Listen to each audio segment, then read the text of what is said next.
Luca Giacomoni, metteur en scène de Métamorphose.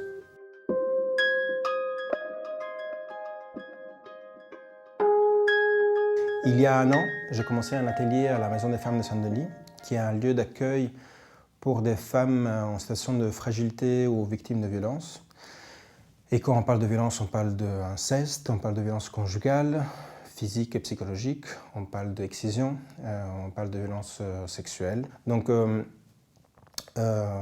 depuis un atelier hebdomadaire, une fois par semaine, autour des thèmes de la métamorphose. Donc, que veut dire changer de corps, changer d'identité, changer de sexe, changer de vie, a amené à constituer un petit groupe de personnes.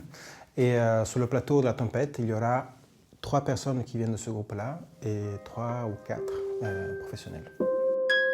Je cherche des personnes qui peuvent porter avec sincérité le propos qui se cache dans les mythes de Io, d'Écho, de Procné, Philomèle, Daphné, etc. La fragilité et la force et la vibration de ces personnes-là, qui ont connu quelque chose, pas par l'intellect ou par des livres, mais parce que quelque chose était vraiment vécu sur leur peau, ça amène un ingrédient en plus.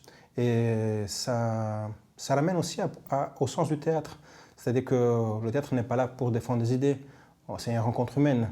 On rencontre des personnes et on partage une histoire en commun. Si ces personnes-là ont vécu quelque chose de proche ou qui fait écho à cette histoire-là, pour moi, c'est une valeur ajoutée. Les Métamorphoses d'Ovide est un texte qui est une sorte de grand fresque de l'époque latine, romaine, qui résume en quelque sorte toute la mythologie de l'époque, qui vient bien sûr de Grèce et même d'au-delà, d'Égypte, etc.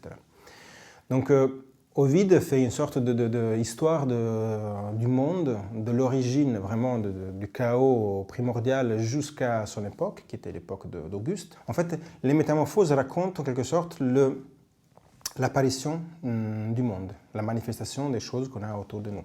Avant le mythe de Daphné, le laurier n'existait pas. Daphné s'est transformée en laurier, d'où la raison que le laurier est autour de nous. Moi, j'en ai choisi quelques-unes. Évidemment, c'est un texte très vaste. Moi, j'ai choisi uniquement des récits d'héroïnes, donc que des histoires de femmes, et des histoires dans lesquelles particulièrement il y a un lien avec ce que certaines femmes ont subi et comment cette violence subie a engendré une manifestation encore une fois, d'une plante, un oiseau, les nuages, les araignées, etc.